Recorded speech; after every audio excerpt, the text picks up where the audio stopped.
that's when it really hit me that I wanted to go to school, that I wanted to be somebody. And I feel like those are critical years where you're figuring out if you're going to be successful or not. Now, it's not a guarantee, but if you're not thinking about what you want to be in the future at that time, then it could be hit or miss for you overall. Now, Instagram is a free mobile app that people use to share photos and videos. So how many of you guys have Instagram? Okay, almost everyone. Great. And here I am about to down this H-Town Hottie drink. And I'm about to do this dirty martini. All right, let's try it out. Let's see. Because martinis are for Mondays. So growing up, I went to a school called Team Academy. It was in Newark, New Jersey, and it's a charter school. It's a nonprofit school where they help kids get into good programs and get really high education and to be able to experience life. So we were taught early on about colleges. We were named after colleges. So I learned a lot about me wanting to just be somebody, in the future when I get older. So it was already developing, at those young ages, at those young stages. It's important that I try to help explain the reason why education is important to the youth, because when I was 12, 13, 14, that's when it really hit me that I wanted to go to school, that I wanted to be somebody. And I feel like those are critical years where you're figuring out if you're going to be successful or not. Now, it's not a guarantee, but if you're not thinking about what you want to be in the future at that time, then it could be hit or miss for you overall, in the future. You know what I mean? So it sounds crazy to say, but it's true. I feel like you really have to explain and really be an example for kids at that age. So I want to use my platform and I want to be an example to kids when I was that age. It definitely helped, not only did Kip help, my mom helped as well. So it was a combination of both my mom, Kip, just adults who were just great role models overall. And what Kip has done has been awesome. The fact that they communicated with me throughout my journey, throughout my life so far has been awesome. They helped me through college, which is great.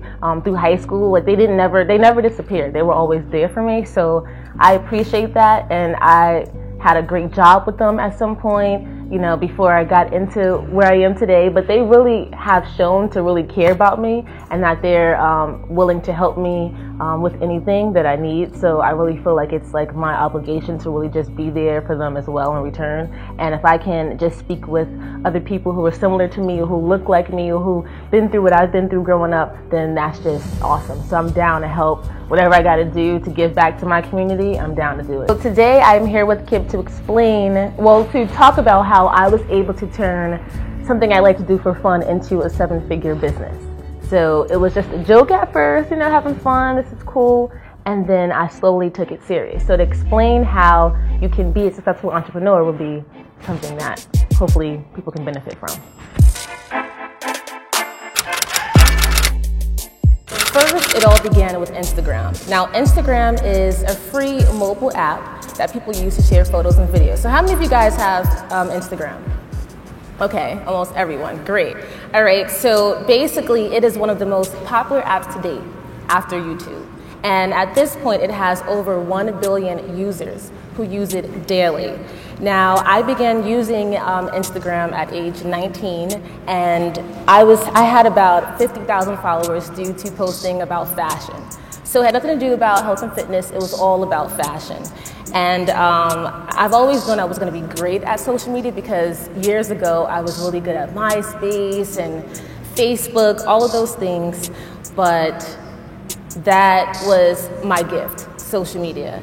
And basically, I got influenced by fitness. So I was on the track team. I was always into health and fitness, but I never really knew about it.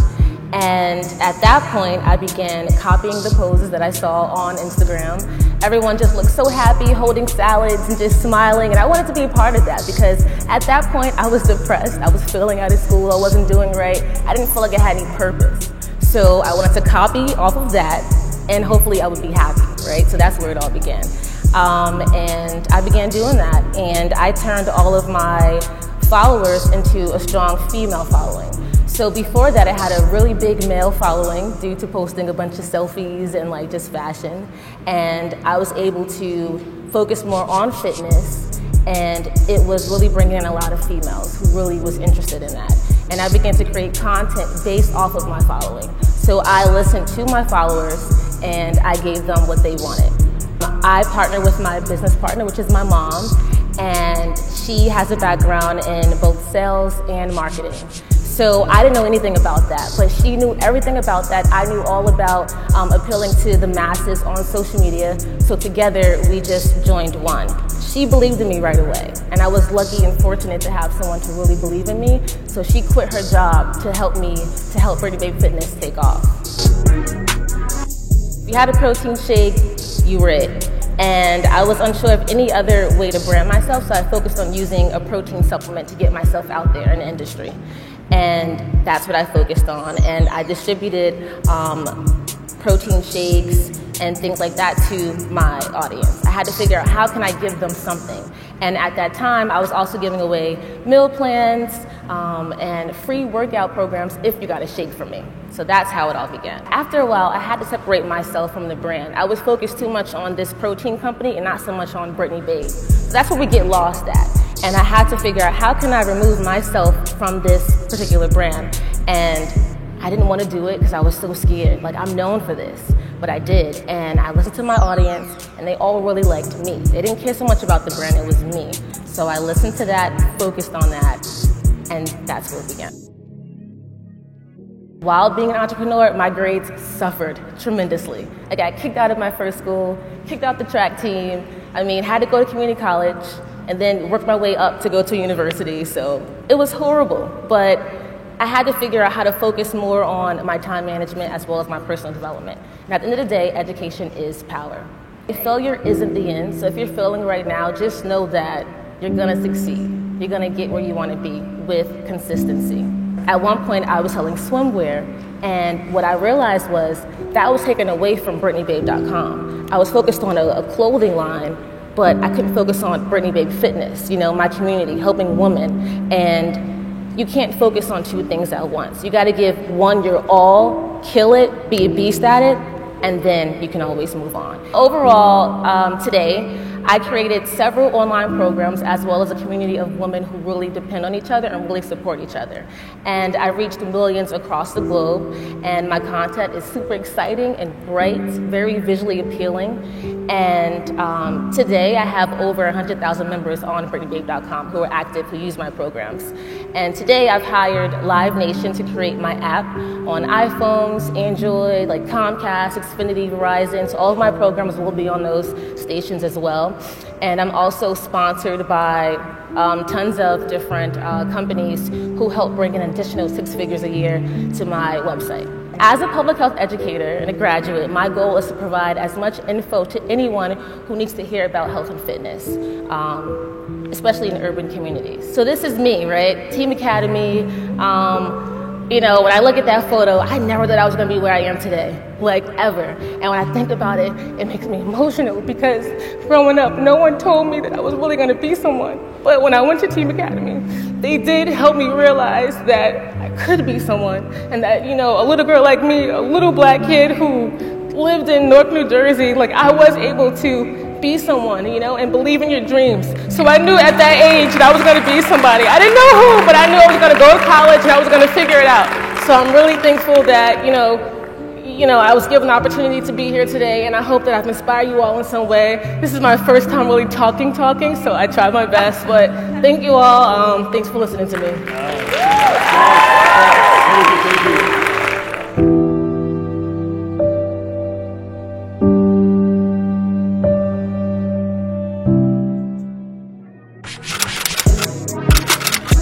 Fun. I was a little nervous. I didn't think I was gonna cry, but I did cry. I think a lot of it was just nerves.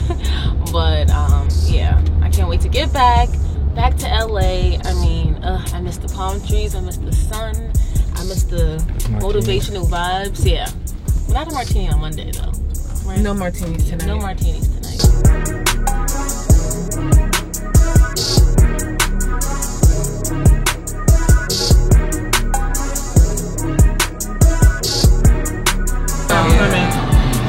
And could I order a coffee too?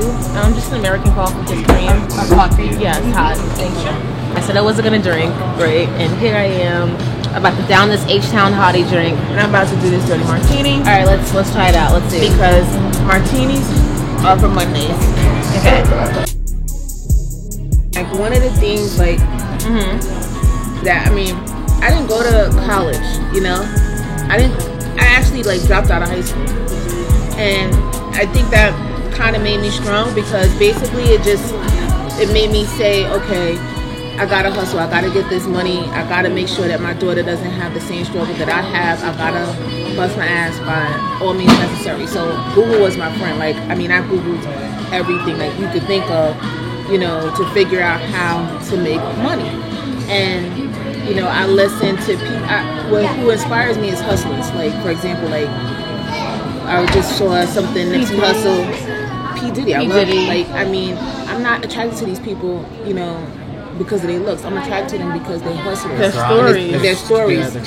Exactly. It's like by all means. And it's so relatable, like coming from nothing but turning a hustle into like a talent and a hustle with like going hand in hand. It's just crazy. I mean, one of the things that really, you know, made me feel like I was doing the right thing was like recently after Nipsey passed, like a bunch of videos came up and he was talking about how 50 Cent said like, don't sign with a major label until you've done your own hustle, until you grind it, until you got numbers to back you up. And that was pretty much how we did Ready Babe. Like, we did not want her to sign with a sponsorship until she built her brand. And once she built her brand, I was able to see... I always have something to fall back on, my brand. But not that. I was able to see how many visitors visit your website a day, how much money we make a day. I was able to show them all that. How many people actually visit your Instagram account. And anything that we lost by promoting another brand, that's how much I asked for as sponsor posts. So that's basically... That's so true, though. No business class taught me that. It was just hustle. It was just basically thinking about the numbers once we've already created that.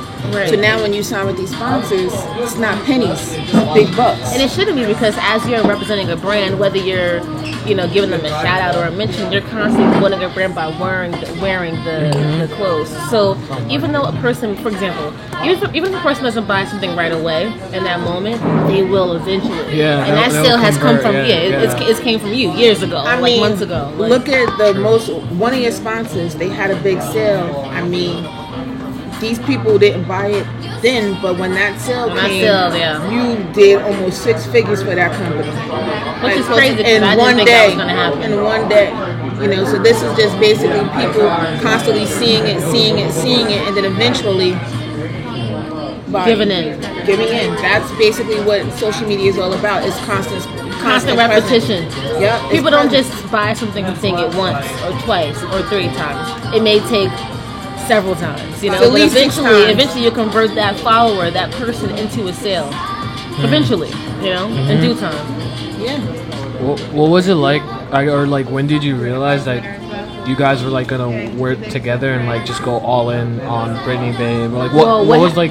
Was there a specific moment? Yeah, there was. It was. I was on this black leather couch. I think it was the summertime. It was like hot. Was it hot or was it cold? I don't even know the season. Well, you tell your story, then I'll tell mine. Okay. All I know is that I was on this black leather couch in our tiny little apartment that we had, and it was I don't know. I was like going through emails, and I was like replying back to emails, giving like, you know, tips, you know, how to be healthy and fit to all these women. My mom walks in, and I'm on the couch laying down doing emails. And she's like, "What are you doing?" And I'm like, "I'm replying to my clients. I have clients. I'm replying back to all of them." She's like, "What clients? Let me see that." And she went through and saw all these emails, and she was like, "These are leads. This can be money."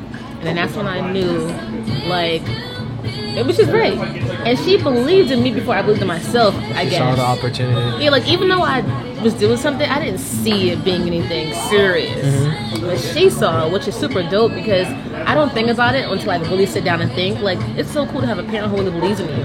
And she really believed in me in the beginning when I wasn't even sure of myself. So that's kind of cool. What about you? What do you think? I mean, well, basically, that was it. But what really, like, okay, so I had breast cancer 3 times. And the first time I had it, I was home and we were collecting disability. And I'm just like, okay, we're going to have to be really, really tight. Humble beginnings. Yeah, we're going to be really, really tight with spending because, you know, this disability check is not that big. And then he was like, okay, well, could you just help me with these emails? And I was like, I had just got out of my surgery and my body was all cramped up. I was like in so much pain. It was like a 10-hour surgery. She had to get a double mastectomy. So you want to talk about that? No, I don't. Okay, well, we won't talk about that now. Next video. But either way, like I basically, when I was in the bed and I looked at all these emails, and it was literally like hundreds and hundreds and hundreds of emails, and it was all asking the same question: please help me, please help me, please help me. You want my help? Like, Yeah. Are you kidding me? And you know, and my background was sales. Like I basically worked with leads all day. Like, and I would work night and day, and I would work holidays, and I would work snow days, and I used to have to bring a cell phone home, and I did all this for this other company, and I'm like, and I was good at it. I mean, I had trophies, like, I mean, for days. So why not do it for yourself, right? So then I was like, yeah, I'm gonna quit this job, and I'm gonna put 100% into all these leads that we keep getting, and I'm gonna turn all these leads into money. And when my mom was in the after her surgery, after her 10-hour surgery, she was in the bed in intensive care, and I was like trying to like, mommy, wake up! Can you look at these emails? I was trying to wake her up to ask for her help, and she saw everything, and she still saw that I was still working, still trying to help, and like, I mean, things were just coming in slowly. It was coming in. Yeah, but within like a month, we were number one. We were raking in the over tri-state. 10,000 in sales. In the tri-state. We was like beating everybody down. Like, I mean, it was about 20K in sales because we profited 10K. Yeah. So we Because were like the company got half. They got 50% of what we made. So we only got half of that. And then We we was said, you know killing what? it. After a while, it was maybe, about 3 months. It was a long 3 months. But after a while, we were like, you know what? Maybe we should separate ourselves from the brand and actually focus on Brittany No, Babe. I said that. Okay, you said that. I didn't agree to that. I said, wait, hold up. This is happening too fast. Honestly, it was the best decision ever because now I don't think anyone even remembers me as that girl who was doing the protein shakes before. No, they don't. That was the goal.